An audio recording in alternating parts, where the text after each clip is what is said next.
Okay, so tonight we're diving into a story that's going to send shivers down your spine. Oh, yeah. It's called People Don't Die, They Hide.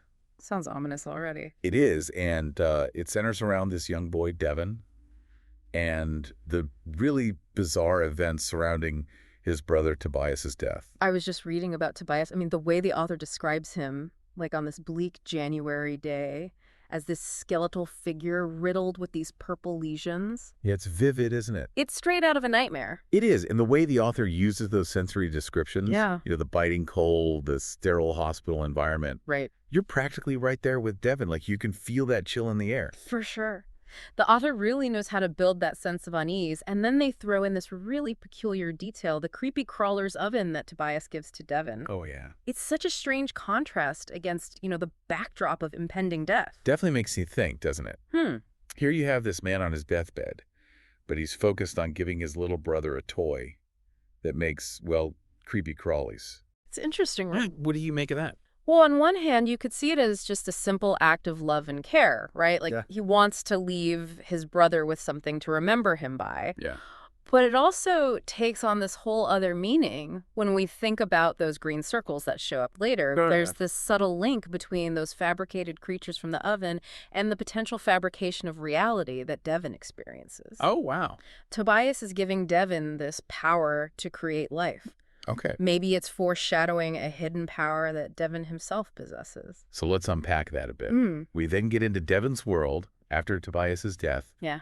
Green shadows whispers. Yeah. And then that terrifying apparition of Tobias on his bedroom wall. Yeah, the way the author portrays the psychological impact of grief is incredible. Like, you're left wondering, is Devin hallucinating? Right. Is this all just a manifestation of his trauma? It's unsettling. And the fact that these green circles and whispers, they don't just vanish after that one night. No, they don't. They haunt him into adulthood. It's not just a fleeting, ghostly encounter. It's more than that. This is something far more pervasive, far more insidious. What are your thoughts on the green circles? Do you think they have some sort of symbolic meaning? It seems like they must, right? They could represent that hidden world Tobias talks about, Yeah. a way for those who have hidden to connect with the living. Or maybe they're a manifestation of Devin's unresolved grief and trauma, Okay. a way for his subconscious to process losing his brother. So it's like he's living his own personal horror movie, In a way. one that nobody else can see. Exactly. And then he tries to find some peace in therapy, and his therapist offers up this rational explanation. Yeah, It's all a coping mechanism for his grief. makes sense. And for a while, it seems like Devin finds a little bit of peace. Which brings up an important point, right? Absolutely. We all deal with loss and trauma differently. That's so true. Yeah. What might seem like a supernatural event to one person could actually be a form of PTSD. Yeah. The mind's way of trying to make sense of something unthinkable. So the author's giving us these two contrasting perspectives. Devin's experience, which suggests there's this supernatural reality, Right. and then the therapist's interpretation, which is grounded in psychological understanding. Yeah, it's a really interesting contrast. And just when you think Devin has moved on, built this seemingly normal life, wife, kids, everything changes. A sudden coughing fit, blood, and those ominous green circles are back with a vengeance. That part gave me chills. The message from the distorted 911 dispatcher. You better start thinking about a good place to hide. I know. Bone chilling. It's like Devin's fate is somehow tied to whatever happened to Tobias. Yeah. It raises the question, is Devin in danger? Or Is he being pulled into that hidden world? is he being hunted by the same force that took Tobias? It's like he's being drawn into that unseen world. Right. The one where people don't die, they just hide. And what happens when they're found? Yeah, it's a terrifying thought, isn't it? And what's really unsettling is that we're left with that same question Devin is facing. What does it actually mean to hide in a world where death may not be the end? Which takes us back to Tobias's cryptic message, "Look for me on the walls." It's almost like a challenge, daring Devin and us to look beyond the surface of things, to see this hidden reality that Tobias seems to have found. It's like the walls, those symbols of barriers and limitations, Yeah. they become this tangible representation of the unseen world. Yeah. And the fact that Tobias tells Devin to look on them, not beyond them, Right. implies that this other realm isn't some far-off dimension. It's Yeah. right here, interwoven with our own. And then there's that bone-chilling statement, "People don't die, they hide." Yeah, what does that even mean? It suggests that death isn't an ending, Right. but more of a transition to a different state of being. Like a secret society. Right. But instead of rituals, it's death that grants you access. And those green circles, oh, yeah. maybe they're the emblem of this hidden world. Could be a way for those who have hidden to communicate. But if that's the case, why the whispers? Why the cryptic messages? Right. Why not just come right out and reveal themselves? It's like they're caught between two worlds. Yeah. Unable to fully connect with either one. Trapped in this in-between place. Yeah. Almost adds another layer of sadness to this already eerie story. Makes you wonder about Tobias's experience in this hidden world. Yeah. Is he at peace? Or is there something more sinister going on beneath the surface? Well, we can only speculate, but the story definitely hints that it might not be all sunshine and roses. Right. You know, when Tobias says, we're all hiding, his voice trembles. Oh, yeah. Like he's afraid. Like he's hiding from something, not just existing in a different state. And those other voices that Devin hears, the ones speaking in different languages, are those all individuals who have also hidden? It makes you think, right? Is this phenomenon more widespread than we realize? The story seems to suggest that it might be affecting people from all walks of life. The idea that we could be surrounded by these hidden beings, these whispers of the departed, and not even know it. That's a lot to wrap your head around. It really challenges our understanding of what it means to be alive, to be human. You know, this reminds me of that concept of the uncanny that psychologists talk about. Oh, yeah.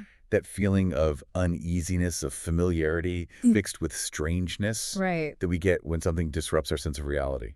I know exactly what you mean, like seeing a familiar face in a crowd, but then realizing it's a complete stranger. Yeah, or hearing your name whispered when you're all alone. Ooh, that sends chills down my spine. That's a good connection.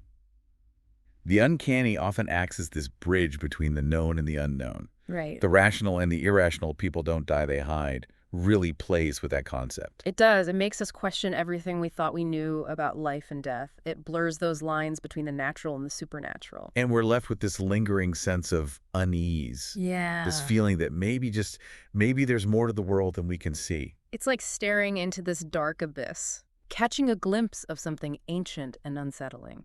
Yeah. And it stays with you long after you've looked away. Exactly. That sense of wonder and trepidation. Yes. The realization that there are still mysteries out there, things we may never fully grasp. It's what makes this story so captivating and so deeply disturbing. You know, it's really unsettling how the author uses something as commonplace as walls to represent this division between worlds. Right. I mean, we all have walls around us, Yeah. both literally and figuratively, defining our boundaries, shaping our perspectives. It's true. It's like they become this concrete manifestation of the unknown, what exists beyond our perception. And they become a source of both comfort and unease, right? For sure. Offering protection, but also hinting at what might be hiding on the other side. Exactly. And it taps into that primal fear we all have of the unseen. Like, what's lurking behind that wall? Right. What secrets are being whispered in the shadows? And Tobias telling Devin to look for him on the walls. Yeah. Not beyond them. It just reinforces this idea that the hidden world isn't separate from our own. It's not some distant realm we can escape to or from. But it's woven into the very fabric of our reality. Which raises a pretty disturbing question. Yeah. Can we just choose to ignore it? Yeah. Or will it force its way into our lives whether we want it to or not? Well, Devin's encounter with the 911 dispatcher seems to suggest the latter. Right. It implies that this hidden world isn't passive. No, it's not. It's actively searching for him, drawing him in. It's like he's being hunted by the same force that took Tobias. That's a terrifying thought. It challenges our whole sense of control, our belief that we can shape our own destinies. Are we really the masters of our own fate, or are we just pawns in this grand cosmic game that we don't understand? A question that stays with you long after the story's over. It makes you look at your own life and the world around you with this new sense of curiosity and apprehension. Like, do we dare peek behind the curtain? Yeah. To see what's hidden there? Or is ignorance bliss? I don't know. The story doesn't give us any easy answers. Right. And maybe that's the whole point. To make us confront our own fears and beliefs about the unknown. To consider the possibility that there's more to reality than we can perceive with our five senses. People don't die, they hide. It's a story that sticks with you. It makes you question everything you thought you knew about life death, the very nature of reality. Makes you look twice at the shadows. Yeah. Listen a little closer to the whispers. Wonder what secrets might be hiding just out of sight. Makes you appreciate the fragility of life. Mm-hmm. That delicate balance between what we know and what we don't. And the immense mystery at the heart of it all. Yeah. So what about you all? What did you find the most unnerving about this tale? What resonated with you? We'd love to hear your thoughts. Share your own stories and experiences in the comments below. Maybe you've had your own brush with the unexplainable.